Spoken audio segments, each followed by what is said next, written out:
classic conventions notwithstanding, Shatter is Breakout, or Arkanoid, or whatever type of game you'd like to call it. The block-breaking game with the puck and quote-unquote bat. But Shatter is doing something that no other Breakout game or type of this game that I've ever seen has done before. Basically, you control the wind. You can suck or blow, and please spare me the sexual references. I've heard enough since I started talking about this game early on when I first got it. And it changes the entire flow of the game. Again, no pun intended.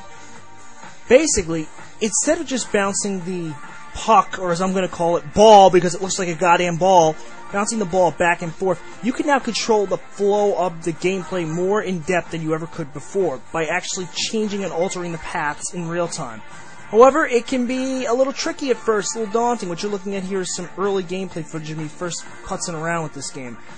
And as you can see, I'm not quite used to the technique yet.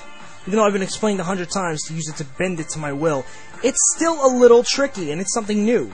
And because it's new, I'm not used to it, so it's a nice big surprise for me. But aside from that, is Shatter doing anything else really remarkable? No.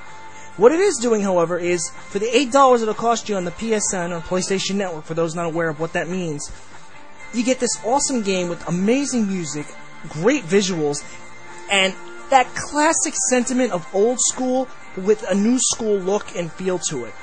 And I gotta say, it's totally fucking worth it.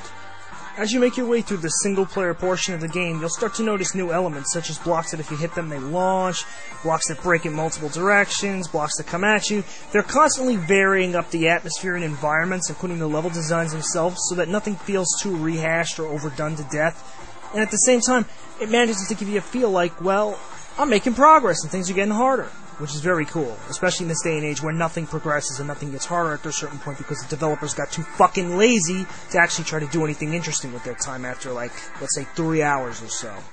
Other cool things to make notion of are the effects in this game. The screen shakes, things explode, and quote-unquote shatter all over the place.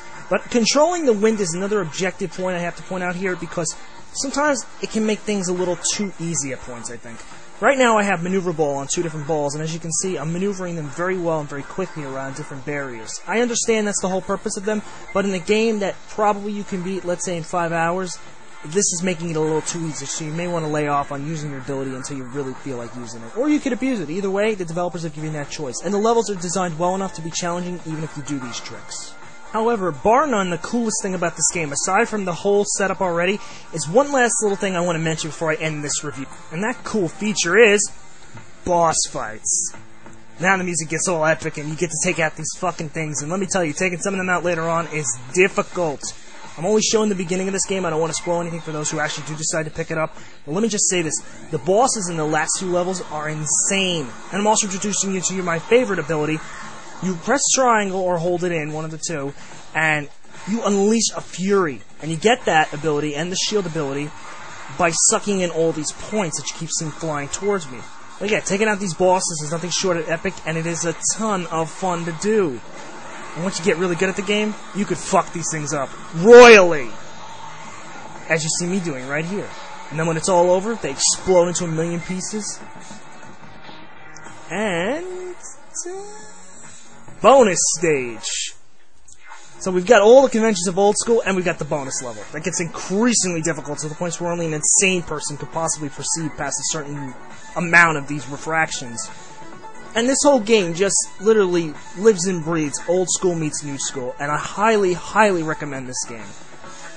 It's only $8 on PSN, it's very affordable, and unlike Fat Princess, which came out, you will not break the bank buying it. You'll get your money's worth, you'll be able to replay it through it many times, and if nothing else, pick it up when you're bored. Shatter is an excellent game, and I really wish more developers would take at hand old school conventions and make them new. Like I said, though, this bonus stage is nearly impossible after a point. And then you get your final score, and that's it.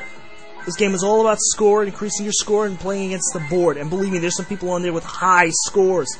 But yeah, Shatter on PSN is excellent.